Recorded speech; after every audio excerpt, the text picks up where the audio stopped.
დათო. მოდი აქეთ და მოიტანე შენი ვაზა. ახლა რას ვაკეთებ? მე ჩემი ვაზით ვარ, ხო ბატონო? შენ ახლა შენი ვაზით მოდი.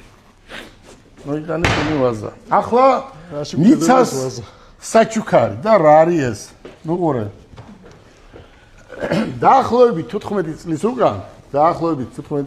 უკან, აი ეს ვიღაცა მაჩუკა დათო. არ ვიცი ოღონდ სად, ვიღაცა მაჩუკა და ფიქრობდი რომ აქ მე ჩამიყარა ფული. გაიგე? და აქ ვაგროვებდი 14 წელი, ციხეშიც 6 წელი ხო ვიყავი, 6 წლის განმავლობაში ეს ამ კაბინეტში იდო. და მოკიდება სიმძიმით ნახე, აბა რამდენი იქნება. სიმძიმით ნახე.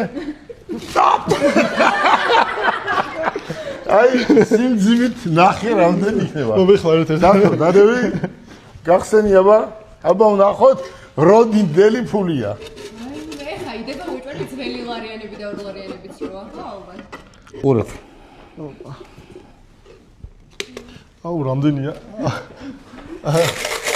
ნიცა, ეს 100% არის შენი. გაიგე? შენ რო დაიბადე, იმ დღეს დავიწყე ამის მოგროვება. რამდენი წლის ხარ? 9 წელი, значит 9 წელი ხო? 6 და პლუს 9 რა.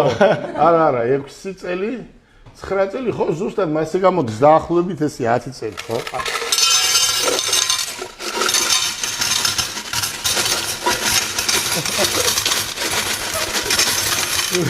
ნიცა, მეორე iPhone 17-ის მოგივა მეგონი.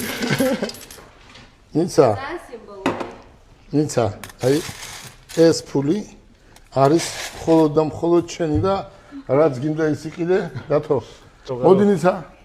ორე ლამბორჯინი, დათო მოდი ჩაღარე. ფერარი. აუ, რა ხმა აქვს? სახში დავთვალოთ ნიც. 10 წლის მოგროვებული თანხა. ახლა რა მინდა გითხრათ?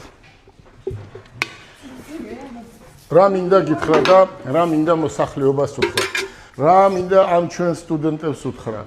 რა მინდა მოსახლეობას და ახალგაზრდობას რა მინდა უთხრა? ვისთვის ვცხოვრობ ჩვენ? ჩვენ ყველაფერს ვაკეთებდით და ყველაფერს გავაკეთებთ, რომ შვილები კარგად იყვნენ.